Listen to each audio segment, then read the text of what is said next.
Bien, mis hermanos, vamos a ver esta tarde, vamos a hablar, o vamos a intentar llegar a hablar de este mueble de aquí, del lugar santo. Ya hemos visto el lavacro, la fuente de bronce, también hemos visto, ¿qué más hemos visto? El candelabro, vimos el último día el candelabro, ¿verdad? Ese árbol de almendro que se llamaba el vigilante y cuya función era mantener en alto las lámparas que representa la palabra de Dios. Cada brazo es una iglesia, la iglesia tiene la función de mantener en alto la palabra de Dios y yo soy la mecha que está dentro de esa lámpara empapándose de aceite y si el aceite se acaba, la mecha comienza a humear y a morirse espiritualmente. Así es que, si no estoy dentro de la lámpara, que es la palabra de Dios, si no estoy empapándome cada día de aceite, si Jesús no viene como el sumo sacerdote a quitar con sus tenazas de oro las cosas quemadas que cada día se van quedando en esa tela de lino que representa la perfecta justicia de Cristo que se me ha dado a vestir, muchas gracias, Rafa, pues automáticamente mi testimonio, porque esto es lo que predica o me advierte el candelabro, mi testimonio, la luz, fijaros que la luz surge de la lámpara, el aceite más la mecha. Lámpara, la Biblia, el aceite, el Espíritu Santo y la mecha, yo. Los tres, no puede fallar ninguno de esos elementos. Si falla uno, automáticamente yo no doy un correcto testimonio. Todo eso lo vimos en el último tema que tuvimos juntos, pero enfrente de la lámpara, enfrente del candelabro, había otro mueble, en el lado norte. Aquí estaba la mesa de los panes.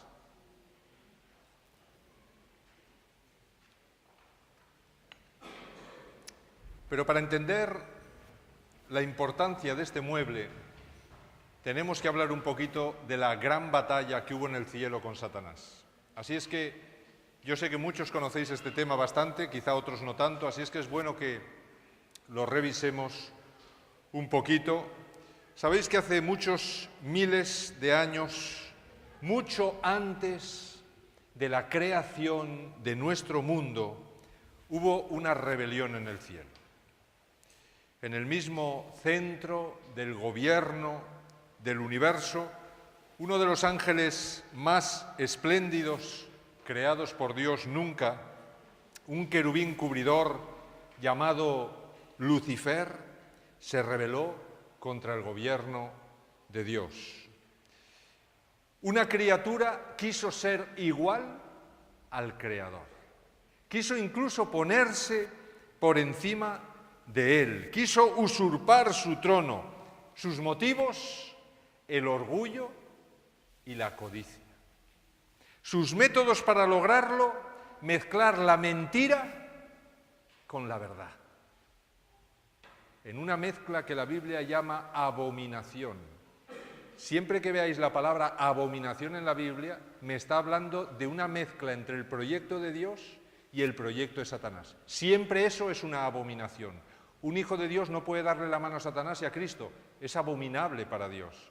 Un hijo de Dios no puede consultar a los muertos porque está consultando no a los muertos, sino a los espíritus de Satanás.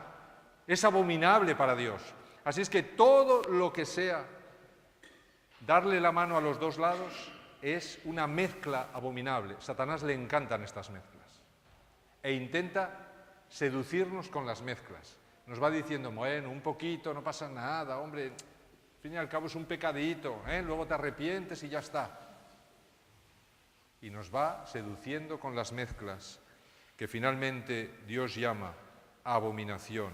Así es que mezclar la mentira con la verdad, criticar y finalmente la guerra abierta contra el gobierno de Dios. La historia de esta rebelión se nos explica básicamente en tres textos en la Biblia, básicamente en tres textos. El primero lo tenemos en Ezequiel 28. Los que estáis en los estudios por la mañana hemos tocado ya este tema bastante interesante, ¿verdad? Tú, querubín, grande protector, yo te puse en el santo monte de Dios y allí estuviste en medio de las piedras de fuego, te paseabas, Perfecto eras en todos tus caminos desde el día en que fuiste creado hasta que se halló en ti maldad. Se enalteció tu corazón a causa de tu hermosura, corrompiste tu sabiduría a causa de tu esplendor. Fijaros que este texto nos deja bien claro que Dios creó un ser perfecto. El mal no existe eternamente, como piensan algunos, contra el bien.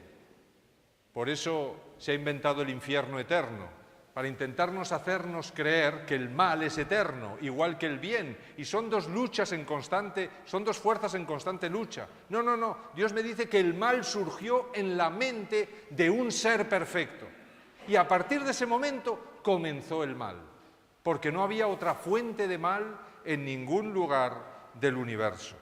Así es que simplemente este ser perfecto que vivía en perfecta armonía con Dios y las leyes perfectas que rigen todo el universo, hasta que un día, como dice el texto, se hizo malo. Se halló en él maldad. Dios lo miró y vio maldad en su mente. Todo comenzó con un pequeño pensamiento, un pensamiento de orgullo, de envidia, de vanagloria. Se vio tan bello y poderoso que quiso ser igual a Dios. Isaías, el segundo texto importante, Isaías 14, del 12 al 14, me da más detalles y me dice: tú que debilitabas a las naciones. ¿A qué naciones debilitaba este querubín cubridor si todavía no se había creado la tierra? ¿De qué naciones puede estar hablando ahí? De las naciones de ángeles y de mundos no caídos. ¿Cómo las debilitaba? ¿Cómo debilitaba a estas naciones? Criticando a Dios. La crítica debilita al pueblo de Dios, debilita a la Iglesia, criticaba a Dios. Así es que debilitaba a las naciones de ángeles. Tú que decías en tu corazón, subiré al cielo, en lo alto, junto a las estrellas de Dios. Es decir, junto al gobierno de Dios, en el gobierno de Dios, levantaré mi trono. En el monte del testimonio me sentaré en los extremos del norte. ¿Dónde estaba el trono de Dios? ¿Dónde estaba? En el monte del testimonio, que siempre es símbolo del tabernáculo y el santuario. ¿En qué lado dice que estaba el trono de Dios? En el lado norte, atentos, porque la mesa de los panes también está en el lado norte. Es el único mueble que hay en el lado norte. Así es que el trono que Satanás ambiciaba, sentarse en él, era un trono representado en el tabernáculo por la mesa de los panes. Atentos, porque entonces entenderemos por qué Apocalipsis me habla de los 4 jinetes. Todo esto lo vamos a ver posteriormente. Pero atentos a que el trono de Dios está en los extremos del norte, es decir, en el lado norte. Dice: sobre las alturas de las nubes subiré y seré semejante al Altísimo. Su segundo paso, mis hermanos, después de pensar mal de Dios, fue la crítica, debilitando a las naciones de ángeles contra el gobierno de Dios. Fijaros que Lucifer era un querubín cubridor. Los querubines cubridores hay varios tipos de ángeles, o funciones de ángeles. Son esos ángeles que están rodeando el trono de Dios, son los mensajeros directos de Dios. Los 2 ángeles que están en el arca de la alianza, que representa el trono de Dios en juicio, son 2 querubines. Elena de White dice que uno de esos 2 ángeles, antes de la creación del mundo, era Satanás, era Lucifer, pero abandonó su puesto y se marchó en vez de decir lo que Dios le mandaba que dijera, él decía parte de lo que Dios le mandaba y lo mezclaba con mentiras sobre Dios. ¿Y qué les diría a los ángeles? Les diría: ¿quién va a saber mejor esto? ¿Tú o yo, que estoy todo el día al lado de Dios y que sé de qué te estoy hablando? Y que sé a qué está jugando Dios y que sé que Dios nos está engañando. Así es que Satanás comenzó a criticar a Dios, y puede que esto ocurriera durante cientos y a lo mejor hasta 1000, 2000 años. Aguantó Dios y aguantó y aguantó y aguantó. Y sabemos por el Espíritu de Profecía que le llamó varias veces al orden y que lo traía delante del trono y que con Jesús y el Espíritu Santo hablaban con él y le decían, pero te hemos hecho algo. ¿Qué te hemos hecho para que...? Y él reconocía que no había nada. Pero no, él mismo dice, el Espíritu de Profecía, que no sabía qué era ese rencor, esa envidia, ese orgullo que él sentía y que no podía eliminar de su corazón. Pero él estaba al mismo tiempo manteniendo y criando eso, porque por un lado Dios le demostraba que no había nada por lo cual pensar así, pero él seguía dándole vueltas y pensando mal. Así es que su segundo paso fue la crítica, debilitando a las naciones de ángeles contra el gobierno de Dios y especialmente contra la ley de Dios, especialmente la ley en la que se basa el universo entero. Y esta no es la ley moral nada más, sino que es la ley física, biológica, ecológica, química, es decir, todas las leyes que rigen el universo. Contra todas, Satanás tenía algún pero. Y decía que Dios era injusto y que los tenía sometidos a una ley tiránica que realmente los hacía esclavos de Dios. Así es que, finalmente, en secreto, él ambicionaba lo que dice el texto. Esto no lo manifestó abiertamente, esto él lo tenía en su mente. Él criticaba a Dios, pero en su mente él ambicionaba sentarse en el lugar de Dios, en el trono de Dios. Con sus mentiras convenció a muchos ángeles del cielo y aunque Dios sin duda le dio mucho tiempo para cambiar, tanto como a nosotros nos puede dar o quizá más, es decir, le dio mucho tiempo de gracia, llegó un momento en que Satanás agotó su tiempo de gracia, su tiempo para cambiar. Realmente cometió el pecado contra el Espíritu Santo y es que comenzó a justificar sus críticas y llegó a creerse que tenía razón y que lo que estaba haciendo no era malo, sino que era realmente correcto ir en contra de Dios. Así es que finalmente esta rebelión se convirtió en una guerra en el cielo que tenemos descrita en Apocalipsis 12, del 7 al 9. Entonces hubo una guerra en el cielo. Miguel y sus ángeles luchaban contra el dragón. Luchaba el dragón y sus ángeles, pero no prevalecieron, ni se halló ya lugar para ellos en el cielo, y fue lanzado fuera el gran dragón, la serpiente antigua, que se llama Diablo y Satanás, el cual engaña al mundo entero. Fue arrojado a la tierra y sus ángeles fueron arrojados con él. Miguel, nombre que significa el que es como Dios, que es Cristo y sus ángeles, por si alguno no lo sabe. Los ángeles fieles a Dios vencieron a Satanás y sus ángeles que fueron finalmente arrojados del cielo. ¿Cuánto tiempo después de esta guerra y de esta expulsión fue creado nuestro mundo perfecto? Pues no lo sabemos, pero sí sabemos que Satanás, empleando una serpiente como medium, engañó a Adán y Eva, uniéndolos en su rebelión contra el Creador. Y cuando analizáis lo que Satanás le dice a Adán y Eva, os daréis cuenta que está intentando que ellos repitan el mismo pecado que él cometió en el cielo. Y esta es la treta de Satanás. Satanás intenta que nosotros cometamos siempre sus mismos pecados. Nos hace cometer sus pecados. Sus deseos son los que nos inculca para que nosotros también deseemos lo mismo. Así es que desde entonces el diablo, empleando los mismos medios mentirosos que empleó en el cielo, tuvo mucho tiempo para experimentarlos, engaña a todo nuestro mundo. Bueno, todo no. Hubo alguien que no se dejó engatusar, hubo alguien que no se dejó engañar, hubo alguien que no cayó en sus tretas.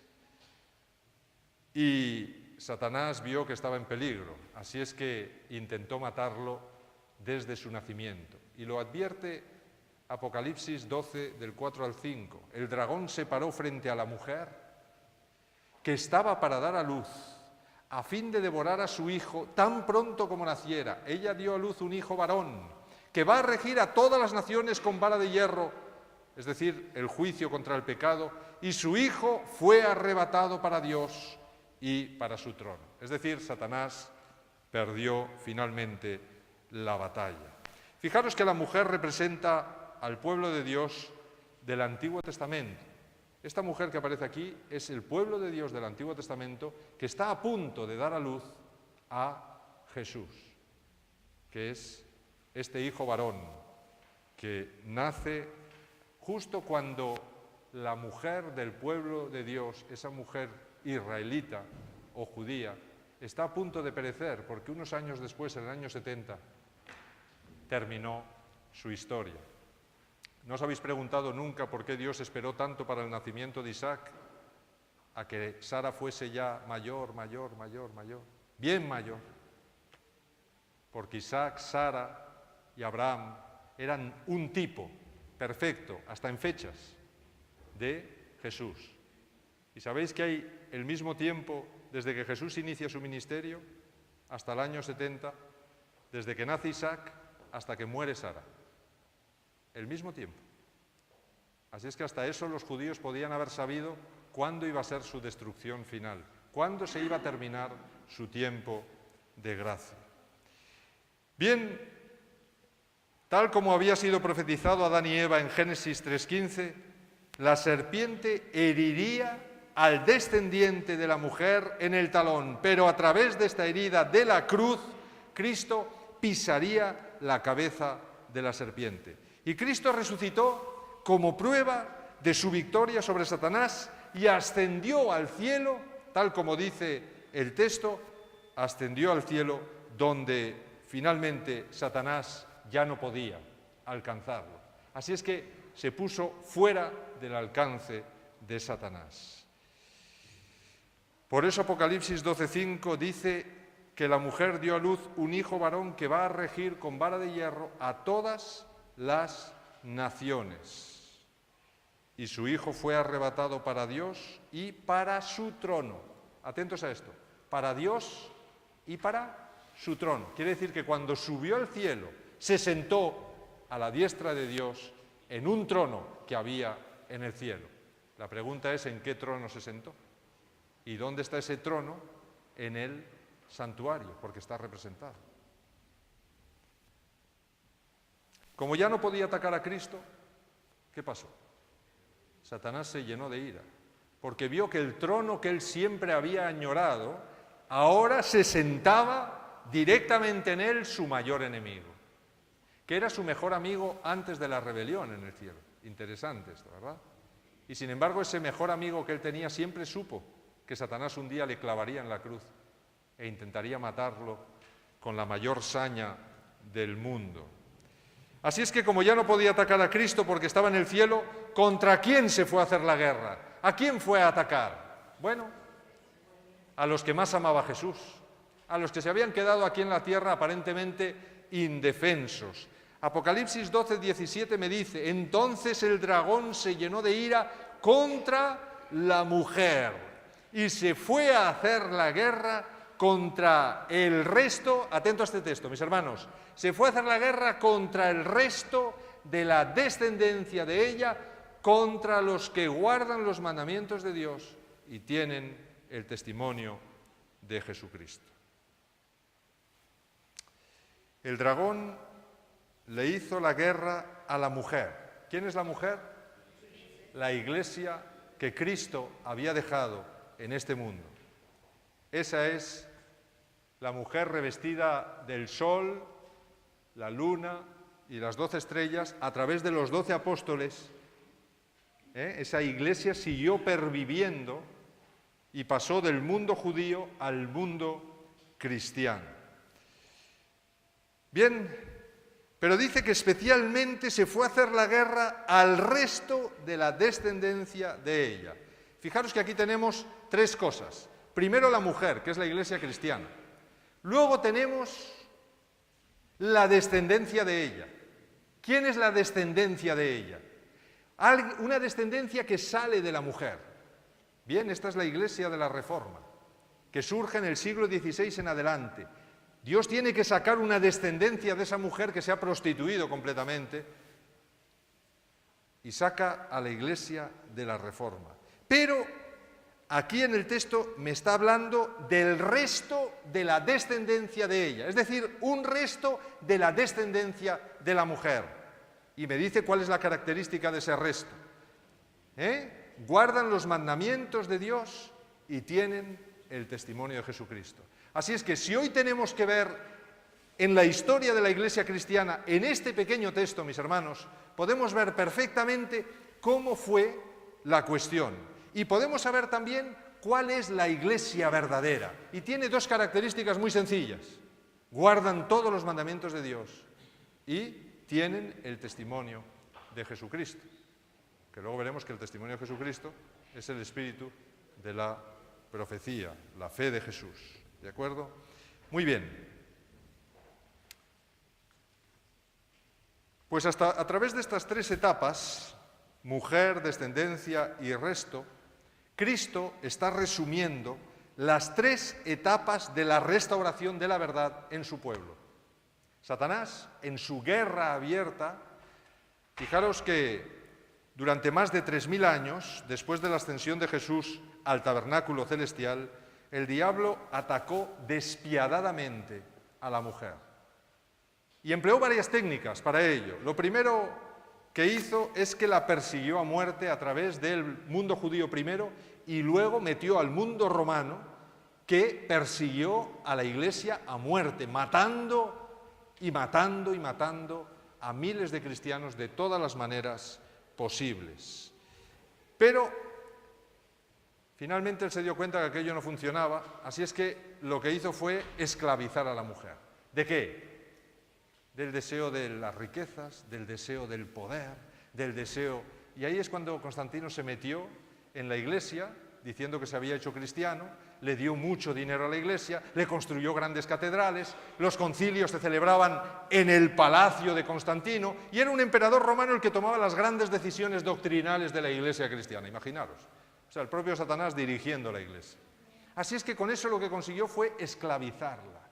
Y las tentaciones que Jesús había conseguido resistir, la Iglesia, su Iglesia, sucumbió ante ellas. Y cuando Satanás le dijo, mira, todo esto te daré si postrado me adorares, la Iglesia dijo, pues sí, oye, me postro ante ti. Se postró ante Satanás y a partir de ese momento la Iglesia, la mujer, fue esclavizada por Satanás. Y de la esclavitud a la prostitución hay solo un paso. Así es que de la esclavitud pasó a la prostitución directa, fue prostituida, no ya obedeciendo únicamente lo que Dios mandaba, sino esta vez ya obedecía parte de lo que Dios decía y una gran parte de lo que Satanás le decía que tenía que hacer. Así es que, por eso, se presenta en Apocalipsis a la Iglesia cristiana corrompida totalmente como la gran ramera, que se ha prostituido con los reyes de la tierra. No es un título despectivo, simplemente está explicando la verdadera historia de la Iglesia cristiana. Se ha prostituido con otros amantes, el deseo del poder, las riquezas, la pompa, la gloria, los grandes palacios, todo eso le gustó a la mujer y finalmente se fue con esos amantes. Así es que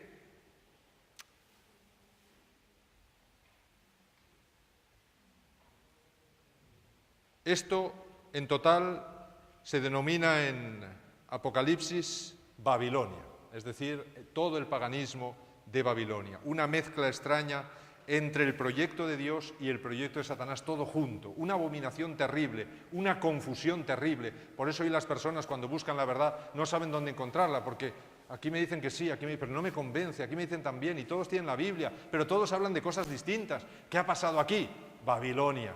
Satanás se ha metido en las filas de la Iglesia y lo ha tergiversado todo, y sigue tergiversándolo todo. Jesús tuvo entonces, desde ese trono del cielo, que suscitar una nueva descendencia de esa mujer ramera que restituyera la verdad. Tuvo que sacar una descendencia. Y curiosamente los grandes reformadores no salen de otros lugares. ¿De dónde salen?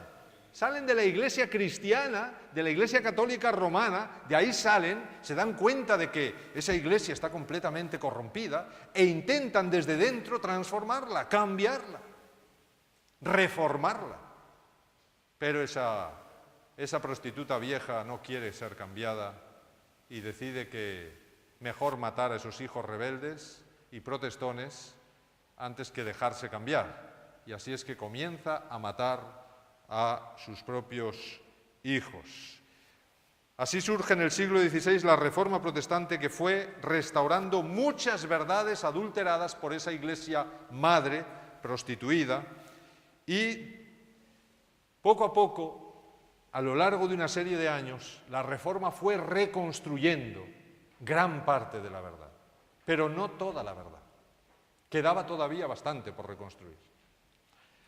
Así es que, como esta descendencia no restauró completamente toda la verdad y los mandamientos de Dios seguían estando mutilados, Dios tuvo que buscar a un resto entre esa descendencia, un resto que surgiera de nuevo, y entonces ya no lo sacó de la Iglesia Católica Romana, no, lo sacó de la Reforma, y de la Reforma siguió buscando un resto que siguiera reformando, que siguiera cambiando y quitando basura y abominaciones de las que la madre había puesto y que a esa descendencia no le había dado tiempo a eliminar.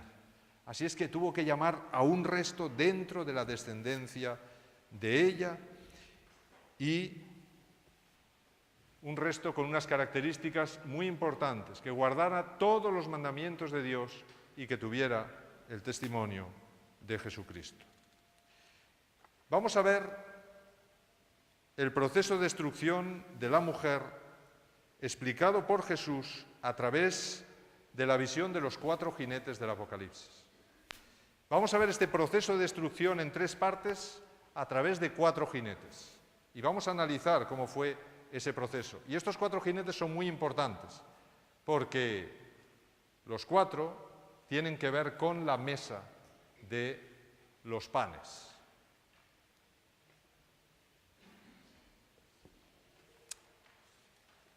En Apocalipsis capítulo 6, versículos 1 y 2, dice: entonces vi que el Cordero abrió uno de los sellos. Miré y vi un caballo blanco, y el que lo montaba tenía un arco, y le fue dada una corona, y salió venciendo y para vencer. En varios textos de la Biblia se compara al pueblo de Dios con un caballo, mis hermanos. En varios textos se compara al pueblo de Dios con un caballo. En Jeremías 8:6 dice claramente cómo el pueblo de Dios es un caballo guiado y dirigido a través del desierto por Dios. También lo dice Joel, capítulo 2, versículo 4. Y especialmente Isaías 63:13 dice que Dios sacó a Israel de Egipto, y aquí lo tenéis, y los condujo por los abismos como un caballo por el desierto sin que tropezaran. Así es que, ¿quién es este caballo de aquí? Representa la Iglesia cristiana.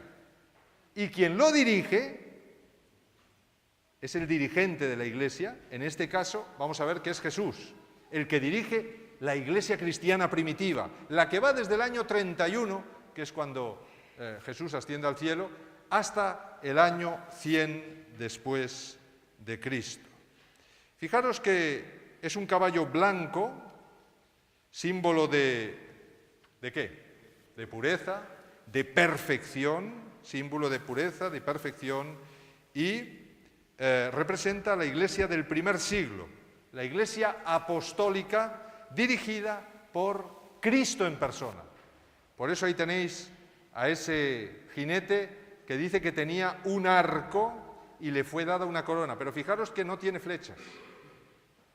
Es un arco sin flechas. De momento no hay flechas. Sin flechas de juicio. Las flechas representan juicios.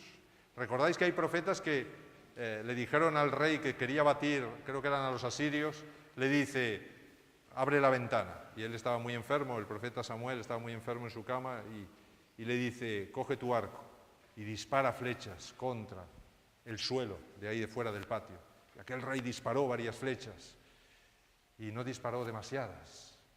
Así es que cuando terminó, no era Samuel, era el profeta Eliseo.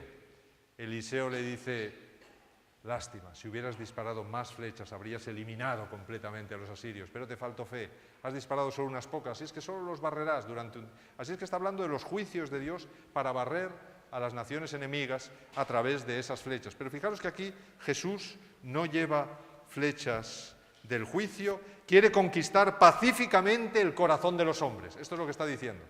Quiere conquistar pacíficamente el corazón de los hombres con su reino de la gracia. ¿De acuerdo? Así es que Él dirige a la Iglesia, se está predicando el Evangelio y se habla de la gracia sin fin y del amor maravilloso de Jesús. Cristo y su Iglesia salen triunfantes del conflicto de la cruz y dispuestos a vencer todas las batallas contra Satanás. Fijaros que todo está planteado siempre desde el punto de vista bélico. Es una guerra entre Cristo y Satanás, entre el pueblo de Cristo y el pueblo de Satanás. Una guerra abierta. Por eso dice que salió venciendo y para vencer. Una guerra. Fijaros, mis hermanos, que estos jinetes cabalgan sin parar hasta la segunda venida de Jesús. Así es que, aunque se restringe a una época determinada, porque la mayoría de la Iglesia cumplía estas características, siempre habrá gente que pertenezcan al caballo blanco. Siempre, en todas las épocas de la Iglesia, hubo gente que siguió dejándose dirigir no por el jinete negro o otro jinete que veréis luego que se llama muerte, sino por este jinete que es Jesús, que siguió dirigiendo a pequeños remanentes escondidos por las montañas, ¿verdad? Y este caballo siguió cabalgando, aunque en minorías muy pequeñas, hasta el final de la historia.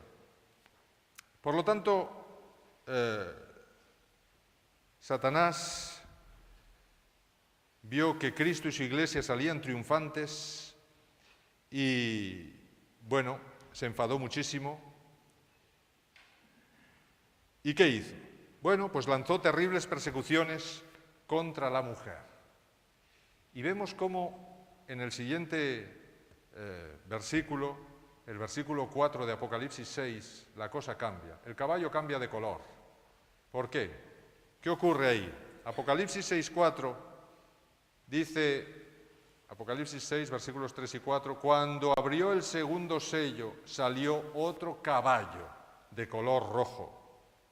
Y al que lo montaba le fue dado poder para quitar la paz de la tierra y hacer que se mataran unos a otros, y se le dio una espada muy grande.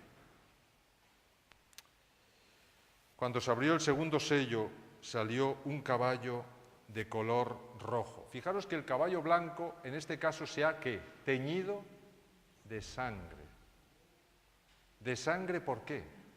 Porque ha comenzado la época de las persecuciones que va desde el año 100 al 323 o al 313, eso está mal, va hasta el 313, ¿de acuerdo? Que es justo cuando Constantino da el edicto de Milán y dice, ya no se va a matar ni a perseguir a nadie por cuestiones doctrinales, y a partir de ese momento comienza a favorecer la Iglesia cristiana por encima de todas. Las persecuciones las iniciaron los propios judíos, pero alcanzaron su mayor crueldad con el Imperio Romano y sobre todo con emperadores como Decio y Diocleciano. Fueron tremendas las persecuciones que lanzaron estos emperadores. Así es que en ese tiempo miles de cristianos mueren por Jesús, sembrando con su sangre la semilla del Evangelio. Pero Satanás se da cuenta de una cosa muy interesante, que donde moría un cristiano, ahí crecían como los champiñones otros cristianos. Porque claro, mis hermanos, fijaros que el mundo romano era un mundo acostumbrado a la violencia, era un mundo donde la vida no valía nada, era un mundo donde por nada te metían en calabozos y te tiraban al foso los leones. Así es que era un mundo donde también les gustaban las salvajadas, como los circos romanos. ¿Y qué ocurría ahí? Bueno, pues que ellos estaban acostumbrados a ver cómo morían los gladiadores, cómo morían muchos malhechores, pero lo que no estaban acostumbrados es a ver que los cristianos, cuando morían allí despedazados por los leones, morían cantando. E incluso la historia dice que muchos cristianos que estaban en las gradas viendo morir a sus amigos y familiares, se lanzaban desde las gradas al interior del circo para morir con sus familias, queriendo también ellos morir por Jesús y siendo o sintiéndose muy dignos de poder participar en esa muerte con Jesús. Imaginaros que en ese momento, mis hermanos, hay un don del Espíritu Santo que Elena de White llama el don del martirio, que no tenemos ni idea de lo que es, porque ahora mismo nosotros oímos hablar de martirio y como que se nos ponen los pelos de punta. Sin embargo, Elena de White dice, no debemos temer a eso, porque hay un don del Espíritu Santo, que es el don del martirio, mis hermanos. Y con el mismo valor y fortaleza y con los cantos con los que cantaban cuando fueron quemados en la hoguera, pues yo qué sé, ¿cómo se llamaba este que pasaba las Biblias desde Julianillo? Que después de torturarle, no sé si habéis leído Los Hermanos Españoles, pero es fantástico ese libro, después de torturarle con fuego debajo de las plantas de los pies, que le untaban con tocino para que aquello crepitara más todavía, el tipo lo llevaban a rastras por allí y iba diciendo, vencidos van los frailes, vencidos van, y a voz en grito, para que lo oyeran todos los demás que estaban allí dentro, corridos van los lobos, corridos van, gritaba, ¿no? Y cantaba. Entonces, ¿qué tenía ese hombre? Bueno, pues tenía un don del Espíritu Santo, que es el don del martirio, y Satanás no podía con ellos. No podía con ellos, mis hermanos. Y las personas veían morir cantando y con una alegría y unos rostros increíbles a esos cristianos y decían, oye, ¿qué conocen esa gente? Porque frente a la muerte nadie finge. Frente a un león que te está despedazando no puedes fingir. ¿Qué tiene él que yo no conozco? Y querían saber, oye, ¿qué tienen? ¿Qué tienen esta gente? Y entonces era tanto el deseo por conocer qué esperanza tenían esos que eran capaces de enfrentar la muerte así, que muchos buscaban y buscaban y buscaban, y claro, en cuanto conocían la verdad, se hacían cristianos, y había cristianos por todos los lados. Así es que Satanás se dio cuenta que cuantos más mataba, más cristianos salían. Y dijo, me tengo que cambiar de táctica aquí porque esto no está funcionando. Así es que convenció a Constantino para que se hiciera cristiano y se metiera en la iglesia, y que metiera a todos los paganos de golpe en la iglesia. Y así pues entrarían todos sin convertir, con sus ídolos, sus costumbres, y allí comenzaría la mezcla, la abominación, y comenzó la mezcla entre cristianismo y paganismo. Así es que Jesús ya lo sabía esta estrategia y se lo había anunciado a su iglesia más de 300 años antes de que ocurrieran con la apertura del tercer sello. ¿Qué dice el tercer sello, mis hermanos? ¿Qué pasó a partir del 313? Cuando se abrió el tercer sello, miré y vi un caballo negro, y el que lo montaba tenía una balanza en la mano, y oí una voz en medio de los 4 seres vivientes que están en el trono que decía, 2 libras de trigo por 1 denario, y 6 libras de cebada por 1 denario, pero no dañes el aceite ni el vino. El caballo negro es lo contrario que el blanco. Así es que si el blanco era pureza y perfección, ¿el negro qué es? Corrupción, tinieblas, imperfección. Es una iglesia tenebrosa. Es una iglesia donde ya no está la verdad.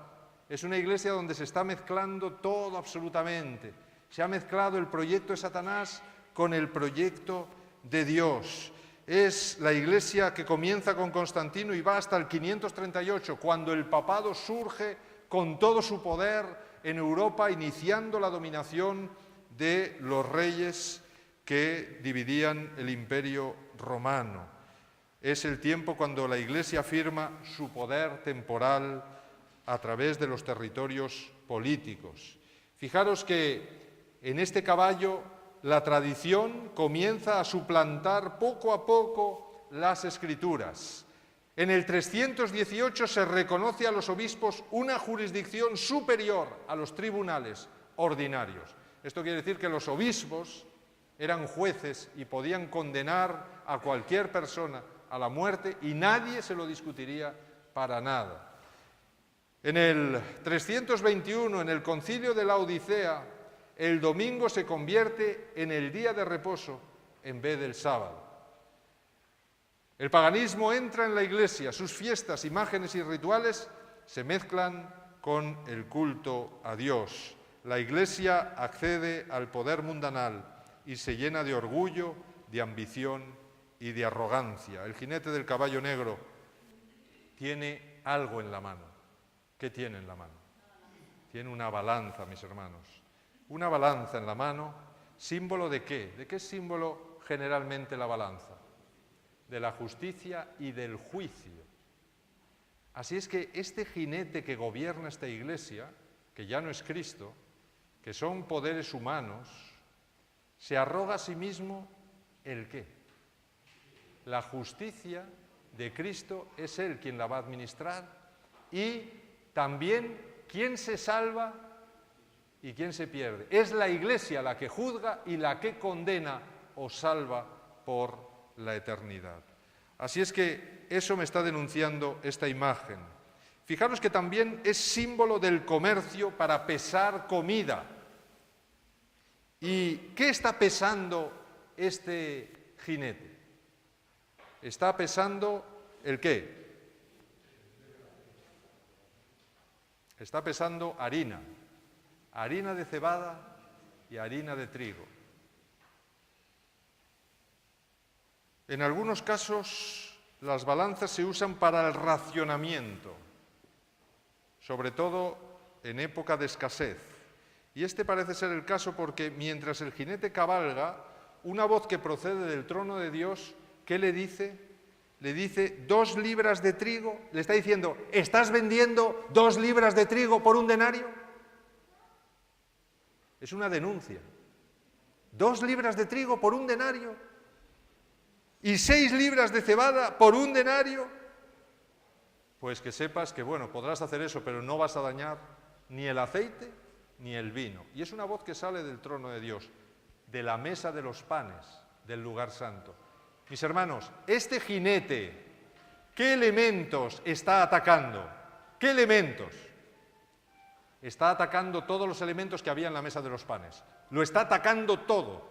Y Jesús le dice, vale, podrás dañar esos panes que había encima de la mesa, pero no vas a dañar otra cosa que había en la mesa, que eran jarras de vino y jarras de aceite para las lámparas. No vas a dañar ni el aceite ni el vino. No lo podrás tocar. ¿Qué quiere decir esto? La voz pertenece a Cristo, un cordero como inmolado que según Apocalipsis 5:6 estaba en pie en medio del trono y de los 4 seres vivientes que aquí se mencionan también en este texto. Es decir, al trono lo rodeaban 4 seres vivientes y en medio del trono está el cordero como inmolado. Es decir, aquel que ha sido crucificado es el que sube al trono de Dios y se sienta en él.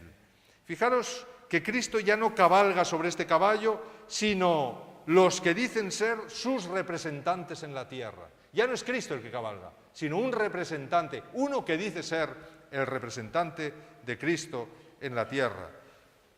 Sus ojos de fuego, los de Cristo, ven cómo su iglesia está siendo dirigida por hombres ambiciosos, mundanos y sin escrúpulos.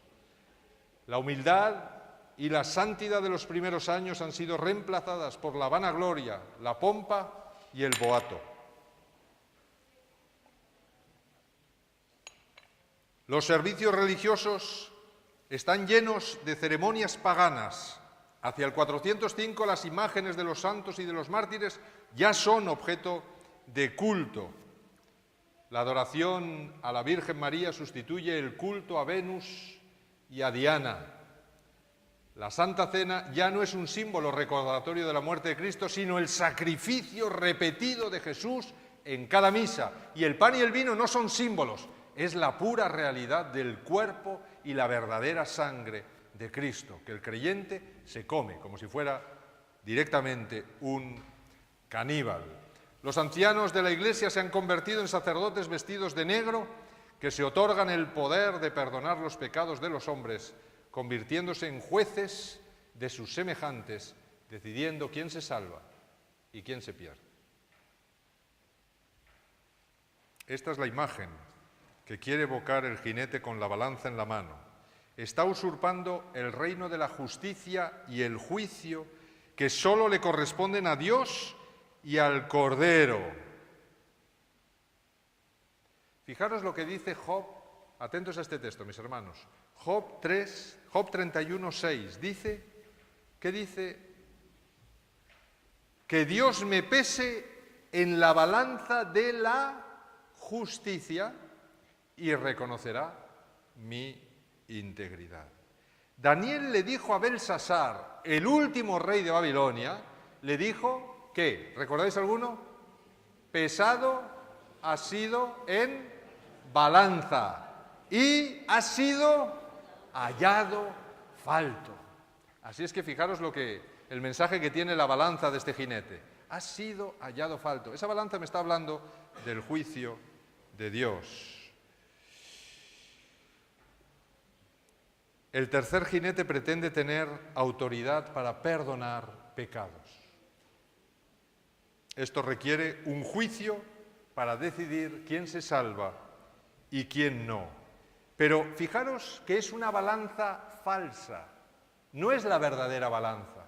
Él esgrime esa balanza, pero es una balanza humana, es una balanza falsa. No es la verdadera balanza de Dios y del juicio de Dios en el cielo. Porque fijaros que esta balanza es falsa porque en vez de poner en un lado la ley de Dios, atentos en esto, estas son las balanzas antiguas, y este jinete en vez de poner aquí en un lado la ley de Dios y aquí al ser humano, ¿qué hace? En un lado pone las tradiciones, las obras humanas. Bueno, las obras humanas las pone en el otro lado. Así es que, como las tradiciones dicen que las obras humanas pesan lo suficiente, pues oye, parece que esa balanza funciona. Parece que funciona. Entonces, cuanto más obras tengas, pues mejor, oye, porque aquello va a mantener la balanza a tu favor en todo momento. Es como un rédito que tú vas metiendo en el banco y cuanto más obras hagas, pues más rédito tendrás para estar más seguro de que la balanza va a dar el precio correcto, el peso justo y vas a poder entrar al cielo. Es una balanza falsa porque en vez de poner en un lado la ley de Dios y en el otro la sangre de Cristo, atentos a esto, pone en un lado las tradiciones humanas y en el otro las obras humanas. ¿Qué piensa Dios de esta balanza? ¿Qué piensa Dios? Hay textos que lo dicen, lo que piensa Dios de esa balanza. ¿Los leemos? Fijaros lo que dice Proverbios 20:23. Abominables son para Jehová las pesas falsas y la balanza falsa no es buena. Ya está diciendo lo que piensa de la balanza del jinete negro. Abominable son esas pesas que emplea el jinete negro. ¿Por qué? Porque emplea las pesas de la tradición y las obras humanas. No sirven para nada. Son pesas falsas y abominables. Balanza falsa no es buena, no sirve para nada. El que sea pesado en esa balanza creyendo que va a ser salvo por ella, luego será pesado en la balanza de Dios y ahí sí que será hallado falto, como le dijo Daniel a Belsasar, y automáticamente no tendrá nada que hacer. Gracias a Dios, mis hermanos, que tú y yo no seremos pesados en esa balanza humana falsa y abominable. Seremos pesados en la balanza de perfecta justicia del juicio de Dios. Fijaros que Dios te pondrá a ti en un plato. En uno de los platos, Dios nos pone a nosotros, con todas tus obras buenas y malas. Abre los libros y los pone ahí.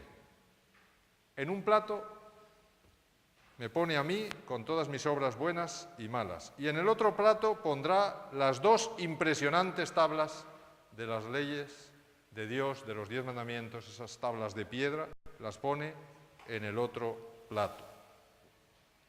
Para dar el peso correcto y no ser hallado falto, tú debes pesar lo mismo, al menos, lo mismo que la ley de Dios. Imagínate, tienes que pesar lo mismo que la ley. Si no pesas lo mismo que la ley, eres hallado falto. Porque las leyes tiran para abajo y tú tiras para arriba, así es que eres hallado falto. Te falta peso, es lo que Dios le dijo a Belsasar, te falta peso. No das el peso de la ley de Dios, te falta peso. Bien, así es que si para dar el peso correcto debemos pesar lo mismo que la ley de Dios, los platillos deberían quedar al mismo nivel. ¿Y sabes lo que pasará con tu platillo o con el mío o el de cualquier hombre de este mundo, incluso con el más santo, cuando sea puesto en uno de los platillos? ¿Qué pasará? Que Dios siempre pondrá en el otro lado su ley y siempre daremos faltos. ¿Y sabéis que hay una cita de Elena de White que lo dice? Cualquier hombre de este mundo, cuando sea puesto en la balanza del juicio, será hallado falto. Todos los seres humanos, por muy santos que seamos, por muy adventistas que seamos, todos somos hallados faltos cuando somos puestos en la balanza del juicio de Dios. Así es que tu platillo subirá como un cohete hacia arriba y Dios tendrá que decir lo mismo que le dijo a Belsasar: lo siento, has sido hallado falto. Y Elena de White lo dice claramente. A muchos se les dirá: lo siento, has sido hallado falto. Al fuego eterno preparado para el diablo y sus ángeles, que dice Mateo 25, 41. Pero ¿qué ocurre si has aceptado a Jesús en las aguas del bautismo? Te ha justificado, has santificado diariamente tu vida a través del agua, a través de la palabra de Dios, has buscado dar testimonio por el poder del Espíritu Santo. Cuando llegue el juicio y llegue el momento de poner tu nombre en el lado contrario a donde está la ley, ¿te van a poner a ti? ¿Quién sube en tu lugar? Sube Jesús en tu lugar. Sube Jesús, mis hermanos. Es que lo que yo tengo que lograr en este mundo es que Jesús suba en mi lugar. Porque si Jesús sube en mi lugar, entonces Él sí da el peso justo. Él sí, que jamás la balanza dirá que ha sido hallado falto, porque Él fue perfecto. Es el único hombre perfecto de la tierra. Fijaros que lo cojamos por donde lo cojamos, la Biblia siempre nos dice que el perfeccionismo, mis hermanos, no existe. No hay perfeccionismo. Esa teoría de que un día yo llegaré a ser tan perfecto como Jesús es una mentira de Satanás, que crea un desasosiego constante en la persona. Es imposible, mis hermanos, que yo llegue a ser tan perfecto como Jesús un día. Por eso a Él se le pidió una cosa y a mí se me pide otra. A Él se le pidió que con un solo pecadito que cayera una sola vez, una sola, y estaba completamente perdido por la eternidad. Sin embargo, ¿cuántas veces caigo yo y no estoy perdido? ¿Por qué? Porque lo que vale para entrar en el cielo no es mi perfección, es la perfección de Él. Que Él suba en la balanza. Y lo único que tengo yo que hacer es ser amigo de Él, para que Él suba en la balanza. Y para que Él diga: sí, a este lo conozco. Oye, porque este todos los días se encontraba conmigo, todos los días hablaba conmigo, todos los días me pedía consejo, todos los días me buscaba, todos los días buscaba limpiar cualquier cosa que hubiera hecho en ese agua del Espíritu Santo, y venía a mí a pedirme perdón, y yo cada mañana me encontraba con Él en el culto familiar y quitaba con mis tenazas lo quemado de su vida. Es decir, lo limpiaba constantemente. Claro que lo conozco, si lo conozco de todos los días. Y entonces Jesús dirá: claro que subo en la balanza, ahora mismo además, y quiero que esté conmigo por la eternidad, porque es mi amigo, es mi hermano, es mi hijo, es todo. Y levantará sus manos al cielo y dirá: yo he muerto por Él y aquí están las marcas. Y yo garantizo con mi vida que esta persona en el cielo no dará ningún problema. Así es que la balanza dará el precio justo y mi nombre se mantendrá escrito en el libro de la vida. Pero si vas a un confesionario para que un sacerdote humano te perdone tus pecados, estarás subiéndote a la balanza del jinete negro. Fijaros, mis hermanos, qué mensaje más espectacular hay en esta visión. Si vas a un confesionario, te estás subiendo directamente en la balanza del jinete negro. Es el jinete negro el que va a decir cuál es la gravedad de tu pecado. El que te va a decir: bueno, mira, este pecado vale por 10 Ave Marías, 4 Padre Nuestros, y ya está. Y no peques más. ¿Y sabéis lo que dice Elena de White? Que la Iglesia Católica le ha mostrado a la gente que el pecado es bien barato. Bien barato. y que puedo pecar cuanto me dé la gana, porque, oye, con ir al confesionario, luego rezo allí los 4 Padres Nuestros y los 5 Ave Marías, y ya está, listo. Y con que venga un cura justo antes de morirme, ahí para confesarle ya lo último, ya está. Y listo. Y he hecho lo que me ha dado la gana toda mi vida. Y ya, si hablamos de las bulas papales, pues entonces ya hago lo que me da la gana, y porque el Papa así lo decide, pone el dedo así en la balanza y dice, no, este da el peso justo. Aprieta así la balanza. Claro, balanza falsa, pesas falsas, todo ahí trastocado, ¿no? Es él el que decide así, toca el dedo y dice, no, yo decido que tú te salvas y te salvas. No, yo decido que tú te pierdes y te pierdes, ¿eh? Ya puedes dar el peso que des, que te pierdes. Así es que este es el mensaje que nos da el jinete del caballo negro. Es una iglesia que ha sucumbido a las tentaciones que Cristo resistió en el desierto. Es una iglesia, mis hermanos, que ha sucumbido a la batalla contra Satanás y ha convertido los ídolos de piedra en pan. ¿No? ¿No era una de las tentaciones de Jesús? Pues ahora los ídolos de piedra, si tú vas a ellos y les pides cosas, te dan cosas. Qué interesante, ¿verdad? Ha convertido la piedra en pan. Y pretende administrar la salvación y vender la palabra de Dios, que es el pan, a un precio altísimo. Porque ese es el pan que está vendiendo ese jinete, la palabra de Dios. Y la vende tan cara que nadie puede comprarla. Y hay estudios hechos de aquella época, que era un salario entero para comprar una pequeña cantidad de harina, que eran insuficientes totalmente para la alimentación de una persona diariamente. Pero,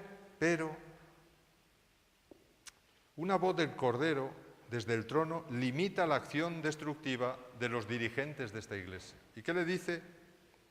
No vas a dañar el aceite. Es decir, le está diciendo, mira, no vas, quizá estás encerrando en los monasterios las Biblias, quizá las tienen unos pocos nada más, que estás persiguiendo a muerte a aquellos que encuentras con una Biblia en su mano y los estás mandando al cadalso, es decir, el pueblo se está muriendo de hambre de la palabra de Dios, pero hay una cosa que no vas a dañar, y lo que no vas a dañar es el aceite ni el vino. Así es que, ¿qué le está diciendo?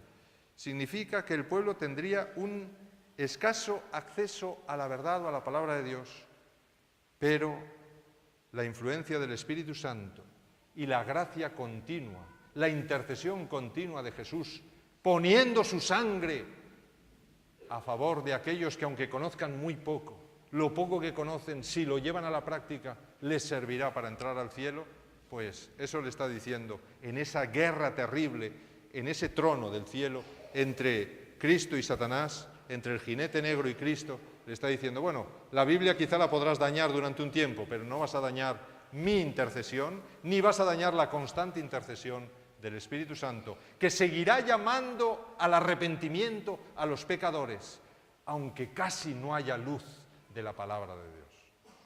Eso es lo que le está diciendo al jinete negro. Como en la parábola del buen samaritano, Jesús quiere dejar intactos el aceite y el vino para curar las heridas que provoca el vivir cerca del trono de Satanás. Él mejor que nadie sabe el sufrimiento y las terribles heridas que provocan los encuentros con el diablo. Llevará sus marcas por la eternidad. Por eso Jesús, en el mensaje a las 7 iglesias, le promete a Pérgamo. Pérgamo. ¿A qué me suena lo de Pérgamo? Pérgamo viene de ¿qué? De pergamino. Pérgamo, de Pérgamo viene la palabra pergamino. ¿Y en el pergamino qué se escribe? La palabra de Dios. ¿Y qué pasa con Pérgamo? Es una iglesia que está sufriendo la escasez de pan, el ataque directo al pergamino, es decir, el ataque directo a el tener la palabra de Dios. Pérgamo es la iglesia del caballo negro. Fijaros, Pérgamo es la iglesia paralela. Sabéis que primero hay 7 iglesias y luego 7 sellos. Tenéis que siempre ver en paralelo las iglesias con los sellos, porque el sello me está aumentando la información sobre lo que le va a ocurrir a esa iglesia. Así es que Pérgamo, ¿qué está diciéndole? Fijaros lo que le promete Jesús a la iglesia de Pérgamo, a la iglesia del caballo negro.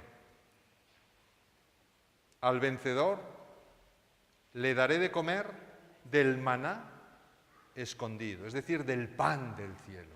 Bueno, quizá aquí no tengas el pan este terrenal de que la palabra de Dios en pergaminos, pero si vences con lo poco que tienes, aunque pases hambre, yo te daré el maná escondido, es decir, el pan del cielo, la palabra completa de Dios. Y te daré una piedrecita blanca, y en la piedrecita un nombre nuevo escrito, el cual nadie conoce sino el que lo recibe. Así es que el que salga triunfante de esta lucha con Satanás, le daré a comer del pan que comen los ángeles, está diciendo. Lo declararé inocente en el juicio, esto significa la piedra blanca. En los juicios antiguos ponían una tinaja, una vasija, y ponían un montón de piedras blancas, un montón de piedras negras, y después de haberse hecho el juicio, bajaban los jueces y si consideraban que era culpable, cogían una piedra negra y la metían dentro de la vasija. Si otro consideraba que era inocente, cogía una piedra blanca y la metía en la vasija.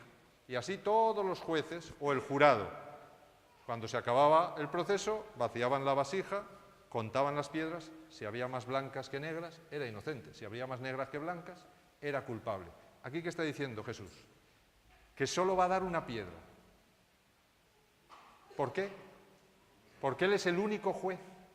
Así es que solo Él va a decidir si pone la piedra blanca o la piedra negra. Y Jesús dice, no solo te voy a dar una piedrecita blanca si vences, es decir, te voy a asegurar que vas a ser redimido y salvo en el juicio, sino para que no haya ninguna duda, en la piedra voy a escribir tu nombre, para que nadie dude que me estoy refiriendo a ti. Y ese nombre no será el nombre que llevas en este mundo, será el nombre nuevo de la experiencia que hemos tenido tú y yo en nuestro caminar diario. Fijaros lo que le está diciendo. El nombre nuevo que hemos tenido tú y yo en nuestro caminar diario. ¿Recordáis a Abraham? Caminó con Dios. Y cuando caminó con Dios y llegó al destino, que era la tierra prometida, y allí esperó al heredero de la promesa, entonces Dios le dijo, ha llegado el momento de cambiarte el nombre. Y pasó de Abraham a Abraham, de padre exaltado a padre de multitudes. Y es interesante que en medio del nombre Dios solo colocó una letra, la letra H, que en hebreo tiene el valor 5, porque no hay números en hebreos. Y el 5 en la simbología bíblica es el número de la gracia. Por eso todo el santuario son múltiplos de 5, porque todo el santuario es la salvación al ser humano por pura gracia de Dios. Así es que, ¿qué le colocó en el centro del nombre? El número 5, mis hermanos. Con lo cual estaba diciéndole Dios, mira Abraham, si tú has creído en mí y aún así sigues cometiendo fallos y teniendo defectos, pero como has creído en mí y has confiado en mí y has caminado conmigo, por pura gracia, yo te hago padre de todos aquellos que en el futuro creerán y confiarán en mí, y a todos ellos les cambiaré el nombre y también les pondré ese número 5 en medio, ¿verdad? Y escribiré su nombre nuevo, que es el nombre de la experiencia que cada uno hemos tenido con Dios. Por eso dice, el cual nadie conoce, sino el que lo recibe. Es decir, cada uno sabe la experiencia que ha tenido con Dios. Cada uno sabe las pruebas que ha resistido aferrándose al Señor. Cada uno sabe las luchas que ha luchado. Cada uno ha tenido su lucha particular. Cada uno tiene su cruz. Cada uno diferente. Cada uno sus tentaciones. Pero cada uno se aferró al Señor y luchó. Y eso es un nombre, un carácter, porque el nombre representa el carácter. Así es que lo que está diciendo aquí, que Dios le va a dar a esa persona no solo un nombre nuevo que refleja la experiencia entre los dos, sino que de esa experiencia surgirá un carácter nuevo, renovado. Hoy me decía una persona que estaba aquí, Cristo me ha cambiado.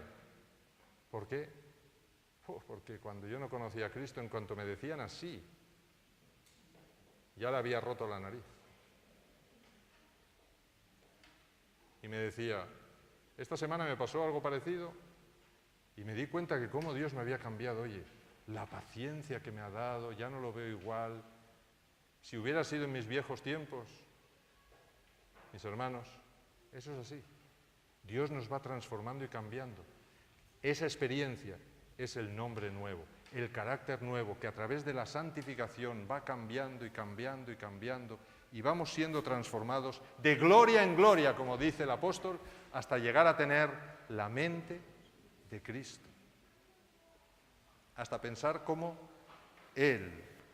Así es que al vencedor le daré a comer del maná escondido y una piedrecita blanca con un nombre nuevo, un carácter perfecto a imagen de Cristo. ¿Y qué pasará? ¿Qué pasará con los que rechacen a Cristo y sean vencidos por Satanás?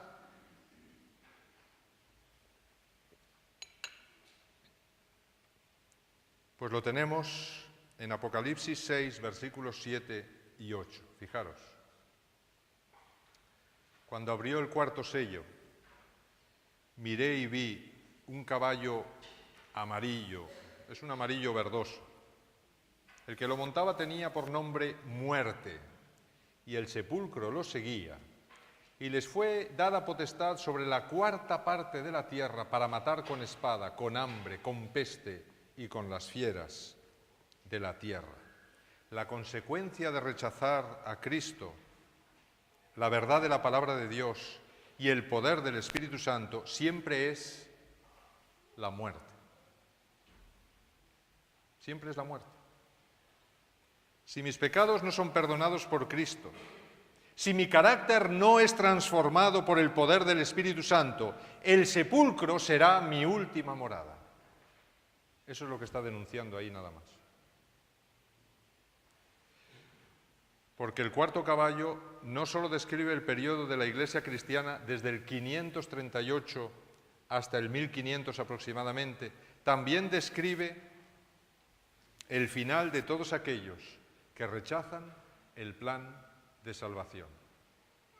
Serán muertos con espada, es decir, a través de violencia y guerras, con hambres, con pestes, epidemias y con las fieras de la tierra, que en la simbología apocalíptica representa por las naciones de la tierra. Las fieras de la tierra son las naciones de la tierra. Así es que morirán en este mundo, serán enterrados aquí y nunca más se sabrá de ellos. Y los que estén vivos cuando venga Jesús, dice Apocalipsis 6, del 15 al 17, que se escondieron en las cuevas y entre las peñas de los montes y decían a los montes y a las peñas, caed sobre nosotros y escondednos del rostro de aquel que está sentado sobre el trono y de la ira del Cordero, porque el gran día de su ira ha llegado. ¿Y quién podrá sostenerse en pie? Esta es la exclamación que dan todos aquellos que han rechazado al Cordero, que han rechazado a Jesús, que han rechazado su gracia, que han rechazado caminar con Él todos los días. Dirán esto, aterrorizados completamente frente al poder de Dios. ¿Quién podrá mantenerse en pie en ese día? Esta es la pregunta. ¿Quién podrá mantenerse en pie? Esto lo dicen los malvados. ¿Quién podrá mantenerse en pie? Bueno, pues habrá gente que se mantendrá en pie. Habrá gente que se mantendrá en pie. Y al final de Apocalipsis vemos que esa gente que se mantiene en pie son incontables como la arena del mar. Así es que habrá gente que se mantendrán en pie. Estarán en pie todos aquellos que se han mantenido fieles al primer caballo blanco y a su jinete. Este es el secreto. Los que son como los primeros discípulos, los que son como la iglesia remanente. Este pueblo se mantendrá en pie. Llamado por Apocalipsis 19, del 11 al 16, el que dirige este caballo, fijaros que al último caballo del cuarto caballo se le ha llamado al jinete ¿cómo? Muerte, se llama Muerte. Solo hay dos jinetes que reciben nombres propios. El cuarto jinete se le llama Muerte y al primer jinete se le llama, ¿alguien lo recuerda? Se le llama Fiel y Verdadero. Así es que, ¿qué preferimos, mis hermanos? ¿El fiel y verdadero o la muerte? Leer el texto, vamos a ver el texto. Entonces, Apocalipsis 19, del 11 al 16, entonces vi el cielo abierto y había un caballo blanco, y el que lo montaba se llamaba Fiel y Verdadero, y con justicia juzga y pelea. Sus ojos eran como llamas de fuego, en su cabeza tenía muchas diademas, y tenía escrito un nombre que ninguno conocía, sino él mismo. Estaba vestido de una ropa teñida en sangre, y su nombre es la Palabra de Dios. Los ejércitos celestiales, vestidos de lino finísimo, blanco y limpio, lo seguían en caballos blancos. De su boca sale una espada aguda para herir con ella a las naciones, y él la regirá con vara de hierro. Él pisa el lagar del vino del furor y de la ira de Dios Todopoderoso, y en sus vestiduras y en su muslo tiene escrito este nombre: Rey de Reyes y Señor de Señores. Así es que el cuarto jinete se llama Muerte, y el jinete del caballo blanco se llama Fiel y Verdadero. Así es que el fiel y verdadero es Cristo, y jinete muerte es el anticristo. Exacto. ¿Y qué características tiene uno y otro? ¿Sabéis que está descrito en Apocalipsis? Fijaros qué características más interesantes. Su nombre es fiel y verdadero, su nombre es muerte, domina sobre todas las naciones, el otro solo sobre la cuarta parte de la tierra. Es interesante. El caballo es blanco, el caballo es amarillo, una es la iglesia pura, la otra es la iglesia muerta. Le acompañan los ejércitos celestiales, al jinete muerte le acompaña un ejército de muertos. Es el único juez del cielo y de la tierra. El jinete muerte se considera el juez del cielo y de la tierra, y tiene una espada en su boca. Pero fijaros qué diferencia. El otro tiene una espada en su mano. Así es que lo que importa es la palabra que sale de la boca de Jesús. Y no tenemos que tener miedo a la espada de las obras que hace el jinete muerte, porque realmente con esa espada de la boca va a herir a todas las naciones que obedecen al jinete muerte y acabará con ellas. Fijaros que no hay bandos intermedios. Si decides ser ateo o agnóstico, inconscientemente te alistaste en el ejército de Satanás. Si decides seguir viendo pornografía, si sigues adulterando, si sigues maltratando a tu esposa, ya estás luchando contra Dios. Si continúas bebiendo, fumando, tomando drogas, o estás enganchada a las pantallas de los videojuegos, ya estás formando parte del ejército de cadáveres del jinete muerte. Si un día te alistaste bajo el estandarte de Jesús, pero ya no lees la Biblia, ni tienes casi tiempo de orar, o estás pendiente de la puesta de sol del sábado para irte al cine, te estás muriendo. Te estás muriendo. Por esas pequeñas cosas toleradas y mantenidas en el tiempo, la iglesia del caballo blanco se volvió tenebrosa y abrazó el oscuro estandarte de Satanás. Pequeñas cosas, mis hermanos, no creáis que grandes cosas de golpe, no, pequeñitas cosas, así, poquito a poco, ¿no? Bueno, esto no pasa nada, oye, tengo mi idolito aquí, es que tengo un poquito de superstición, ¿no? Bueno, esto del sábado no es tan importante, bueno, esto y poquito a poco nos fuimos cambiando de bando, sin darnos cuenta, como Lot. Dice que poco a poco fue moviendo sus tiendas hasta Sodoma y se abrazó. Y abrazó a toda su familia. Poquito a poco. Así actúa Satanás. No, Satanás no actúa a grandes. Es muy raro que Satanás te cree una tentación tan tremenda de golpe que... No. Satanás poquito a poco, casi sin darte cuenta. Y de repente ya no confío en el Señor, ya no creo, no leo la Biblia. Me llaman a hacer obra misionera y ¿qué? Hay que ir a hacer obra misionera, qué fastidio. Te estás muriendo. Si sientes eso, te estás muriendo. Formas ya parte de los cadáveres del jinete muerte prácticamente. Tienes que pedir urgentemente a Dios que te cambie el corazón porque te estás muriendo.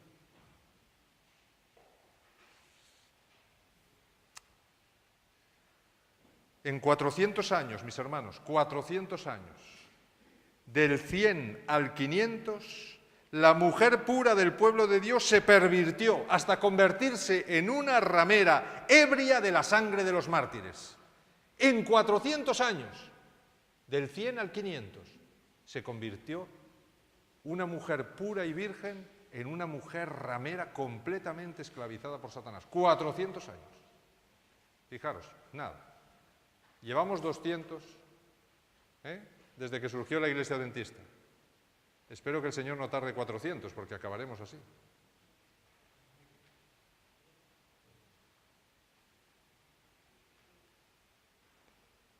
Dios le dio tiempo para arrepentirse a esta mujer.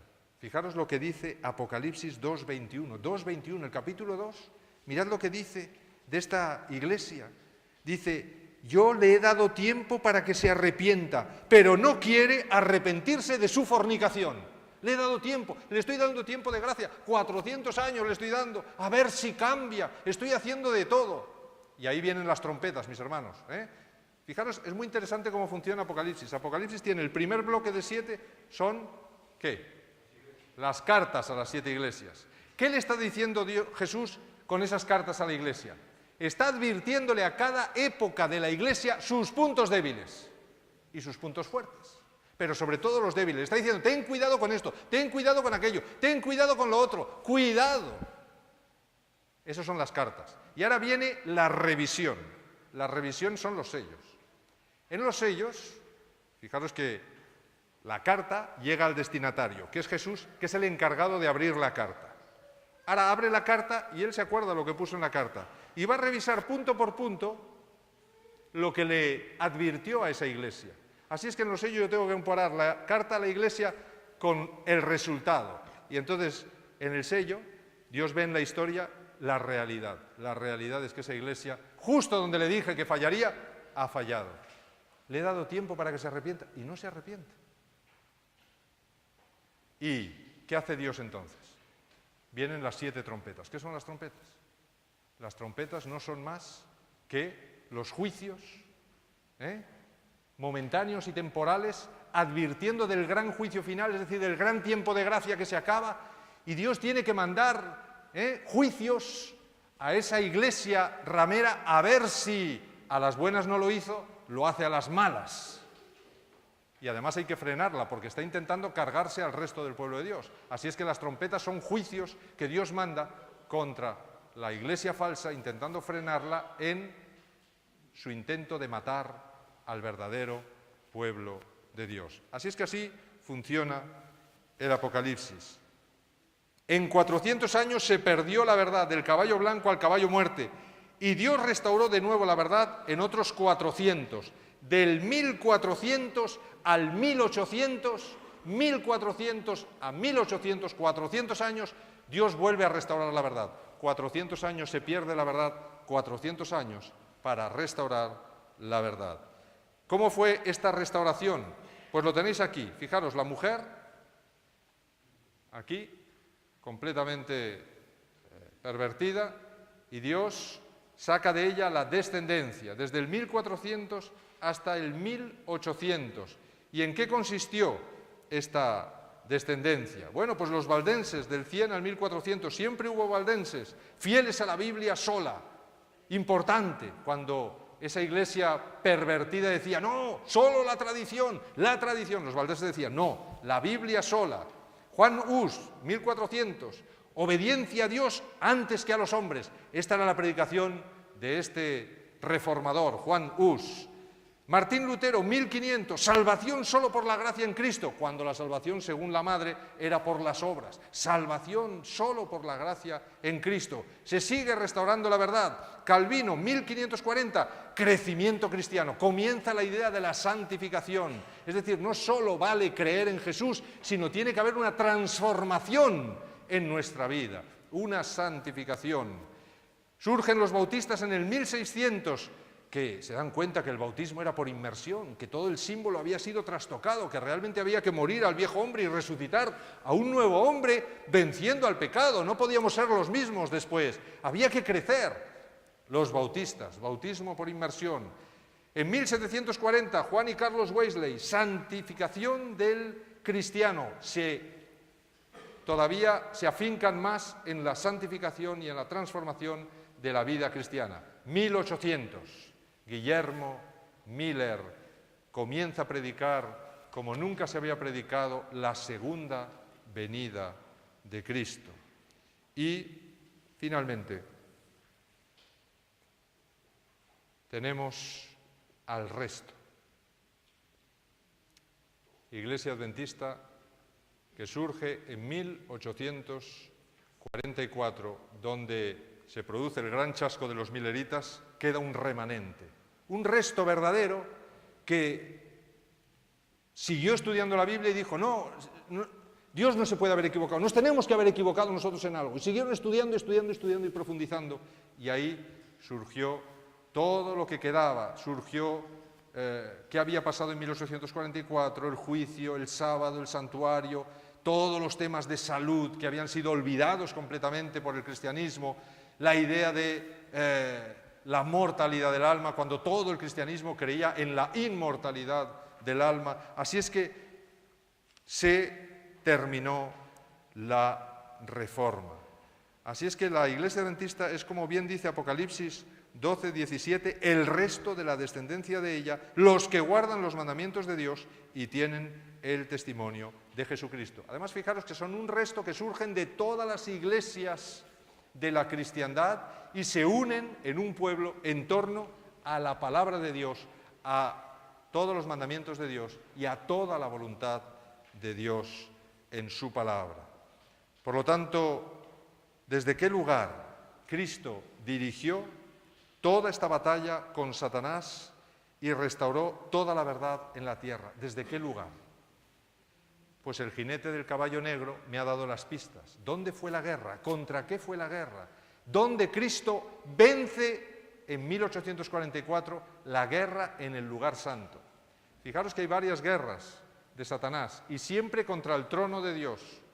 La primera en el cielo, la segunda en la tierra venciendo a Adán y Eva. La tercera contra Cristo en la cruz, perdió. La cuarta, la del trono de Dios en el lugar santo. La quinta, la batalla del Armagedón contra el trono de Dios en el lugar santísimo, el juicio de Dios donde se acaba el tiempo de gracia. Y la sexta, ¿cuál? La de Gog y Magog después del milenio, y todas las pierde una detrás de otra Satanás. Parece que va a ganar, y al final Cristo restaura de nuevo toda la verdad que Satanás había adulterado. Bien, ¿qué hacemos? ¿Terminamos o lo dejamos aquí? Es la pregunta del millón.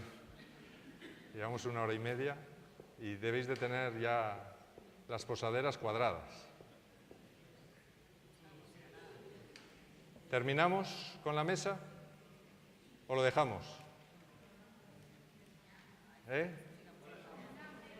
¿Lo dejamos ya?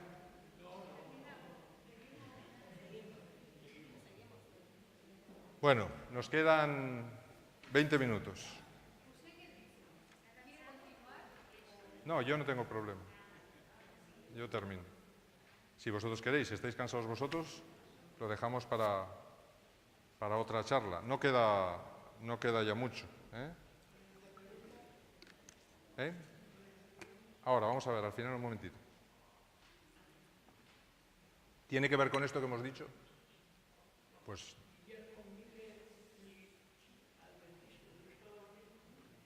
Guillermo Miller y estuvieron unidos porque de los mileritas salieron los adventistas. A los mileritas se les llamaba los adventistas del primer día y a los adventistas del séptimo día, ¿de acuerdo? Así es que era la diferencia entre los dos, porque el adventismo descubrió el sábado, o redescubrió el sábado, ¿vale? Muy bien, pues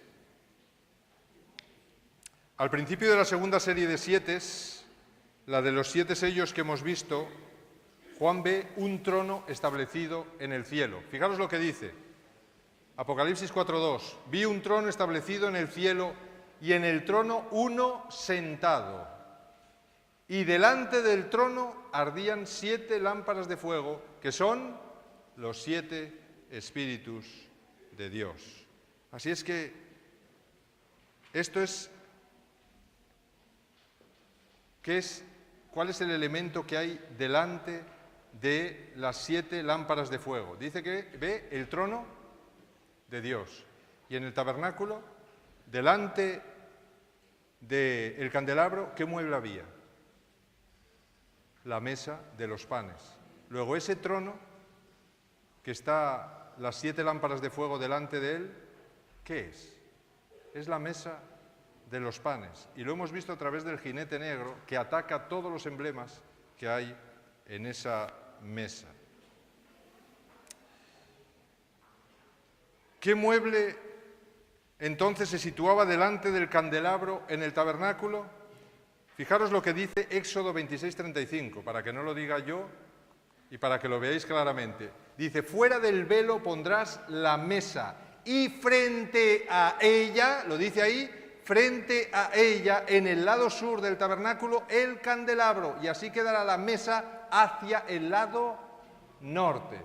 Y frente a ella, en el lado sur, quedará el candelabro. O sea que cuando Juan ve en el Apocalipsis las 7 lámparas de fuego del candelabro y dice, frente a él había un trono, o frente al trono había 7 lámparas de fuego, te está diciendo que el trono es la mesa de los panes. Directamente la mesa de los panes. Muy bien. Luego la mesa representa el trono de Dios que estaba situado en el lado norte. ¿Qué dice el Salmo 48, versículos 2 y 3? ¿Qué nos dice que hay en los extremos del norte? Dice, el gozo de toda la tierra es el monte Sión, a los lados del norte la ciudad del gran rey. Así es que fijaros, esa mesa representa no solo un trono, sino una ciudad entera en los lados del norte. Y este trono es el que Satanás codiciaba diciendo, subiré al cielo en lo alto junto a las estrellas de Dios, levantaré mi trono y en el monte del testimonio me sentaré en los extremos del norte. Así es que a los lados del norte en el cielo está el monte del testimonio, o Sión, donde se sienta la ciudad de Dios, sus palacios y su trono, lugar representado en la mesa y las lámparas del lugar santo. Satanás provocó una guerra, mis hermanos, en el cielo para conquistar este trono, pero no lo logró. Así es que cuando ataca a la mujer, ataca los emblemas que salen de ese trono para ayudar a la mujer. Todo lo que sale de ese trono, ¿qué sale? El pan, el aceite, el vino, todo eso hay que acabar con ello como sea, para así cortarle la ¿qué? ¿Qué hace un ejército cuando está en ataque? Necesita que haya alguien ¿qué? Habituallándole, ¿no? Tiene que darle comida por detrás. Así es que la intendencia, el enemigo muchas veces intenta cortarla para que no venga más ayuda y automáticamente sucumba de hambre. Pues esto es lo que hizo Satanás. Intentó cortar completamente el cordón umbilical que unía el trono con el candelabro. Lo intentó cortar a través del ataque de los jinetes y de los caballos. Fijaros que cuando en el año 34 Esteban fue apedreado, ¿qué dijo Esteban? Mirad lo que dijo. Veo los cielos abiertos, así es que veo el lugar santo y al Hijo del Hombre que está a la diestra de Dios. ¿Dónde lo vio? lo vio en ese trono, mis hermanos. Lo vio aquí, porque Jesús cuando ascendió al cielo se sentó aquí. Y Esteban, que estaba siendo apedreado, lo vio sentado aquí. Vio esta cortina cómo se abría y él vio claramente el trono donde Jesús estaba sentado, a la diestra de Dios. Cuando Satanás vio a Cristo sentado en el trono del lugar santo que él quería para sí, ¿qué le pasó? Se llenó de ira, mis hermanos, se llenó de ira. Ahora entendemos bien, se llenó de ira y entonces se fue a atacar ¿a qué? Se fue a atacar a la mujer, se fue a atacar a la iglesia y la atacó a muerte, intentando cortar completamente la unión que había entre la mesa y el candelabro. Así es que fue un ataque para cortar ese enfrente que tiene el ponerse en medio y acabar con el vínculo. Primero persiguió y martirizó con la gran espada del Imperio Romano, caballo rojo. Luego buscó seducirla en el jinete de la balanza del caballo negro y eliminar los vínculos que la unían al trono de Dios. El jinete del caballo negro ataca todo lo que había en la mesa y que unía a Cristo con su iglesia. El pan, la palabra de Dios es sustituida por la tradición, el vino, bueno, todo eso lo hemos visto. Fijaros qué tres elementos estaban en la mesa del tabernáculo. Harás asimismo una mesa de madera de acacia, dice Éxodo 25, su longitud será de 2 codos, de 1 codo, y su anchura y su altura de codo y medio, la recubrirás de oro puro, harás también sus platos, cucharas, cubiertas, y los tazones con que se libará de oro fino, los harás, y pondrás siempre sobre la mesa el pan de la proposición delante de mí. Los tazones de las libaciones que menciona ahí, ¿qué contenían dentro? Contenían vino, mis hermanos, mosto, para echar encima de los sacrificios de los holocaustos. Así es que había pan, vino y seguramente también jarras de aceite. En Levítico 24, del 5 al 9, dice, tomarás flor de harina, así se hicieron los panes. Fijaros qué interesante, tomarás flor de harina y cocerás con ella 12 tortas, cada torta será de 2 décimas de efa, las pondrás en 2 hileras, 6 en cada hilera, sobre la mesa de oro puro, delante de Jehová. Pondrás también sobre cada hilera incienso puro, que me habla de la perfecta intercesión de Jesús. Y ahora fijaros qué interesante, cada sábado lo dispondrás sin falta delante de Jehová, es decir, cambiarás los panes, cada sábado. ¿Por qué cambiaban los panes los sábados? ¿Qué mensaje daba Dios ahí? ¿Por qué se cambiaban los panes los sábados? ¿El pan qué es? ¿No es el alimento espiritual? No solo de pan vivirá el hombre, sino de toda palabra. Así es que el pan es la palabra de Dios. ¿Y qué pasa con la palabra de Dios el sábado? ¿Por qué se renovaban los panes el sábado? Porque a través de la reunión de todo el pueblo junto, de escuchar la palabra de Dios, renovamos el pan. Especialmente el sábado, de estar juntos, de contarnos nuestras experiencias, nuestros testimonios, renovamos el pan, por eso se renovaba el pan el sábado, cada sábado. Lo dispondrás sin falta delante de Jehová en nombre de los hijos de Israel, como pacto perpetuo, será por derecho perpetuo de Aarón y de tus hijos, los cuales lo comerán.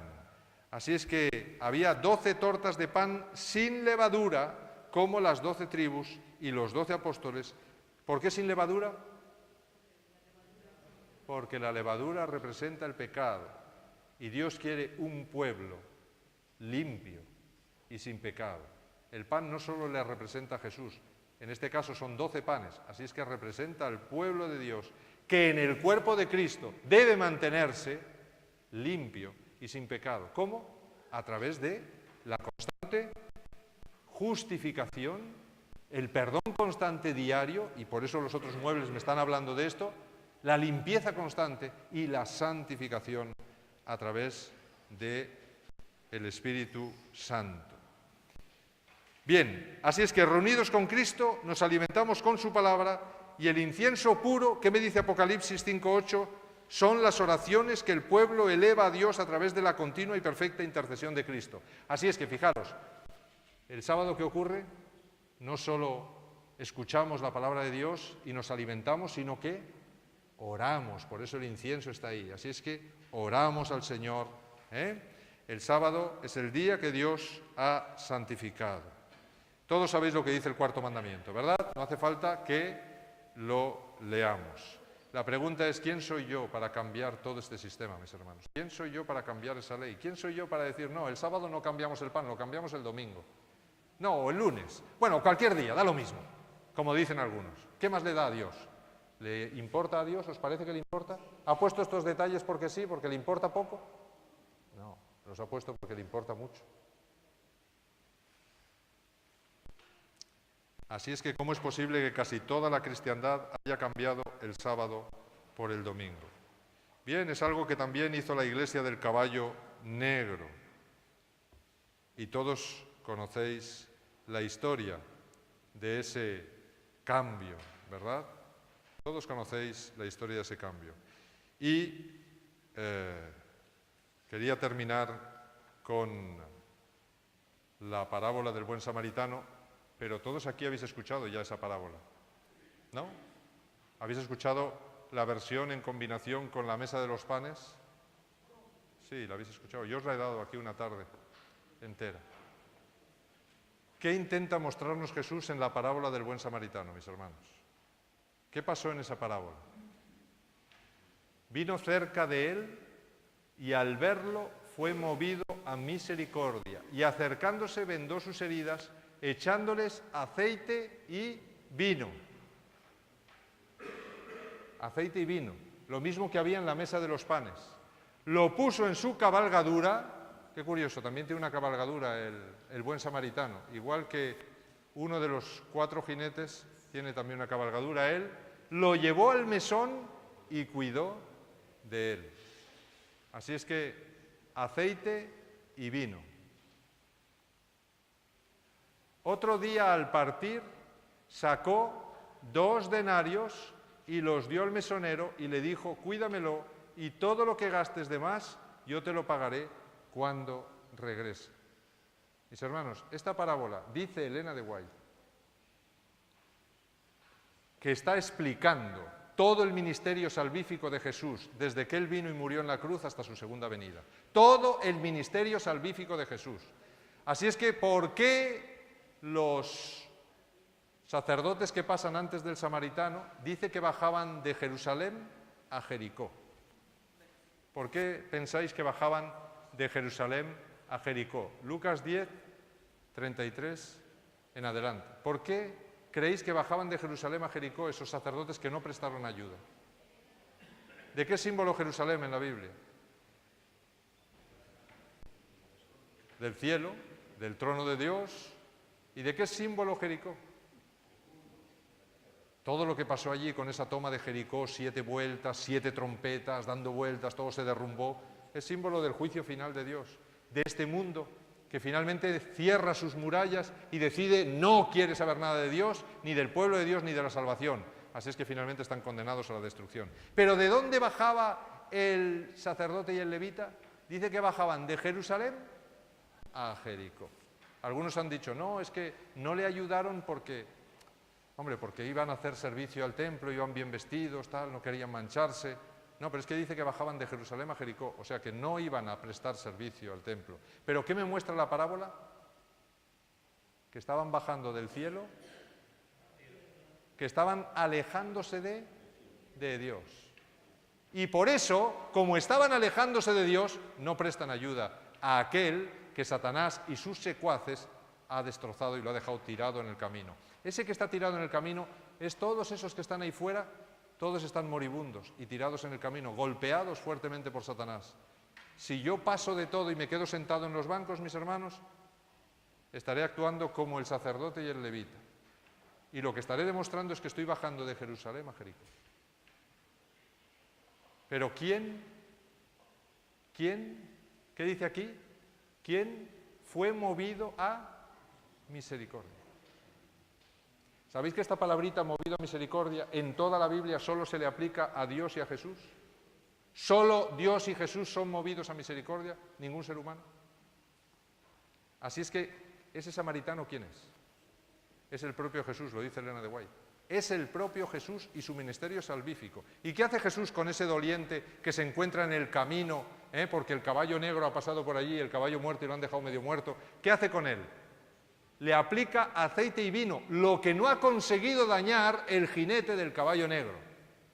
aceite y vino, se lo aplica en las heridas. Y luego dice que se las vendó, ¿con qué? Con el lino blanco de su justicia perfecta. Así es que le aplicó el perdón por sus pecados con el vino, luego le dio el aceite, que es el poder del Espíritu Santo, para que pudiera vencer y restaurarse de su pecado y ser regenerado una nueva persona, y para que no haya problemas, Él le acompaña hasta la posada. ¿Y qué es la posada, mis hermanos? Es la iglesia, lo lleva a la iglesia. ¿Y a qué iglesia lo lleva?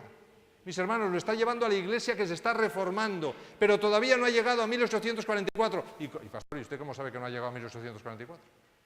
Porque ahí lo dice, que no ha llegado a 1844. Dice aquí la segunda parte, otro día, así es que estuvo un tiempo allí en la iglesia del Mesón. Y llegó un día que tuvo que marchar. La pregunta es, ¿a dónde se marcha? ¿A dónde se marcha? ¿Y qué día fue ese que se tuvo que marchar? La respuesta está aquí. ¿Cuánto pedía el jinete negro por el trigo y por la cebada? ¿Cuánto pedía? Pedía 1 denario por la cebada y 1 denario por el trigo. 1 denario por una cantidad de cebada más grande que la del trigo. ¿Y por qué más grande que la del trigo?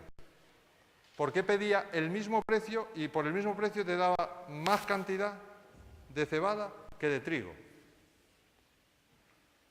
El trigo, mis hermanos, y la cebada en la Biblia representan a 2 pueblos.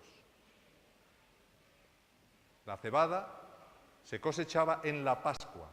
En la Pascua. ¿Y qué celebraban o quién celebraba la Pascua? La celebraba el mundo judío por haber sido liberado de la esclavitud de Egipto. Y 50 días después de la Pascua, en la Pascua se cosechaban los primeros frutos de la cebada y se presentaban ante Dios. 50 días después de la Pascua, en el Pentecostés, se cosechaban los primeros frutos del trigo y se presentaban ante Dios mecidos en el templo. O sea que la Pascua era inminentemente judía, Antiguo Testamento, cebada. ¿Y el trigo? Pentecostés, ¿representa qué el trigo? Representa pueblo de Dios. ¿Pero qué tipo de pueblo de Dios? Ya no eran judíos, ¿qué eran? Representa a la gran cosecha entre los gentiles que ocurriría a partir del Pentecostés hacia adelante. Así es que me está hablando del Nuevo Testamento. Luego, ¿qué está vendiendo carísimo el jinete del caballo negro? ¿Qué está vendiendo? Está vendiendo muy cara el Antiguo Testamento y el Nuevo Testamento. La cebada es el Antiguo Testamento y el trigo es el Nuevo Testamento. Pero ¿qué valora más el jinete? ¿Qué valora más? ¿Qué vende más? Por el mismo precio vende más cantidad de ¿qué? De cebada. ¿Y vende más caro el qué? El trigo. Así es que de los 2 libros, ¿cuál valora más? Valora más el Nuevo Testamento. La Iglesia Católica dice que el Antiguo Testamento es para los judíos y el Nuevo Testamento, este sí, este es el nuestro. ¿Vale? ¿Cuánto vale comprar la Biblia entera? Es decir, volver a tener toda la verdad. Volver a tener toda la verdad. ¿Cuánto habría que pagarle al jinete negro para volver a tener toda la verdad? 2 denarios, mis hermanos. No hay ningún otro lugar en la Biblia donde aparezcan 2 denarios. Ningún otro. Solo aparece en la parábola del buen samaritano y en el jinete del caballo negro. Y aparecen esos elementos. 2 denarios, pan, aceite y vino. En los 2 lados aparecen. ¿Qué me está invitando la Biblia a hacer? Me está invitando a que lo compare. Mis hermanos, otro día al partir sacó 2 denarios. ¿Por qué Jesús le da al mesonero 2 denarios? ¿Y qué día ha llegado que se tiene que ir? 2 denarios le da al mesonero para que le compre toda la verdad al jinete negro. ¿Qué está diciéndome eso, mis hermanos?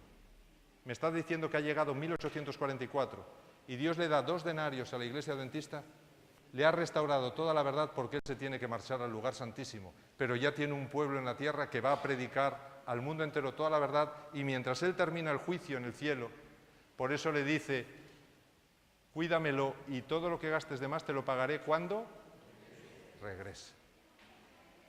Ya está. Es así de sencillo.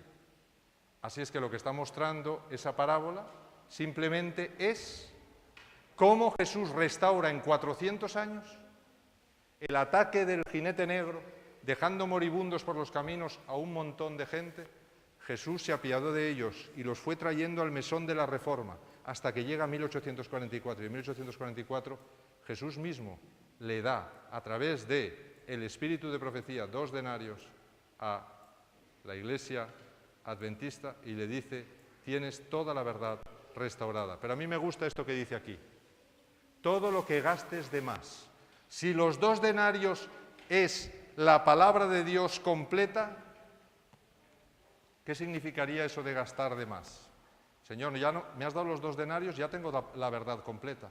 Entonces, ¿gastar de más qué es? No, aquí dice que debería gastar de más. Es decir, que no sea escaso, que si gasta de más, si el gasto es para comprar la verdad, ¿qué significa? Que en 1844, mis hermanos, se supieron muchas cosas de la palabra de Dios y mucha verdad. ¿Pero qué me está diciendo? Oye, no te quedes viviendo de los réditos, que la persona tiene que seguir siendo alimentada. Tienes que seguir descubriendo gemas y joyas maravillosas que hay en la palabra. No puedes vivir de lo que tus pioneros descubrieron. Tenemos que seguir investigando la Biblia y siguiendo sacando y profundizando. Dice Elena de White que hay minas insondables de verdad todavía por descubrir en la palabra de Dios. No doctrinas nuevas, sino minas, nuevas formas de ver toda la doctrina, toda la verdad. Pero nosotros, mis hermanos, como somos la Iglesia de la Odisea, nos consideramos ricos. ¿Sabéis en qué? En conocimiento de la palabra de Dios. No, ya tenemos los 2 denarios, ya tenemos la Biblia entera. Ya, oye, con los estudios bíblicos que me da el pastor cuando me bautizo, suficiente. No hace falta seguir adelante. Y cuando llegue al tribunal y esté en juego mi vida y me digan: oye, ¿y usted por qué guarda el sábado? ¿Qué más da el domingo, no? Hombre, es que el pastor me decía que el sábado era el día que había que guardar, y sabe usted, pues yo... Ah, o sea que usted crea... ¿Y qué testimonio daremos, mis hermanos?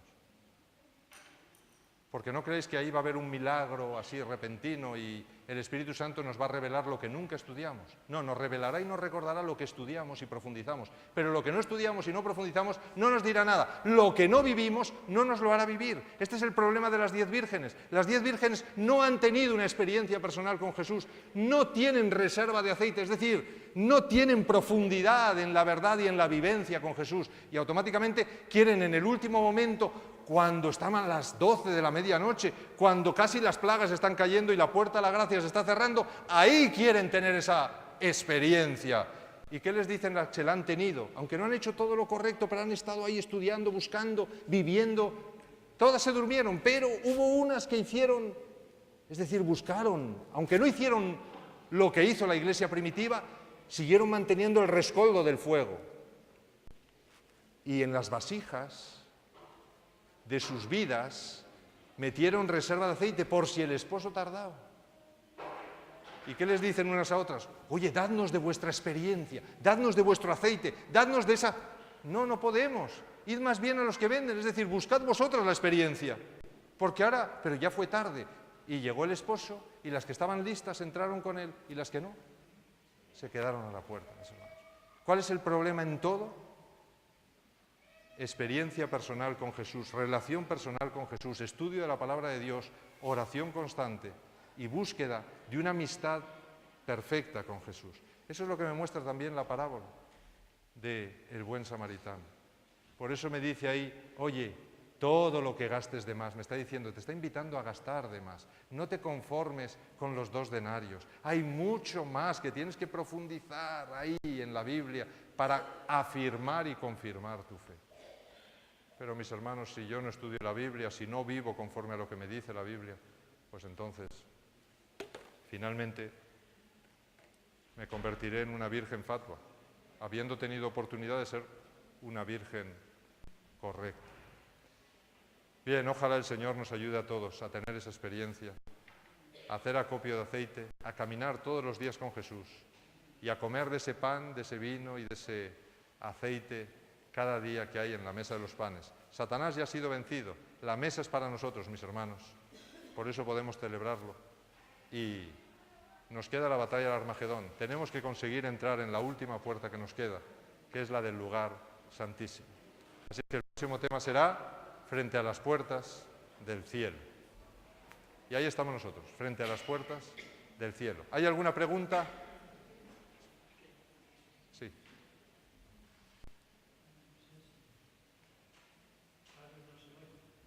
Se oye. Si no...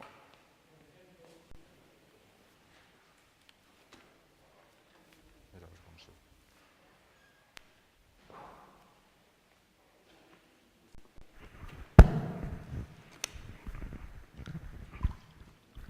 Bien.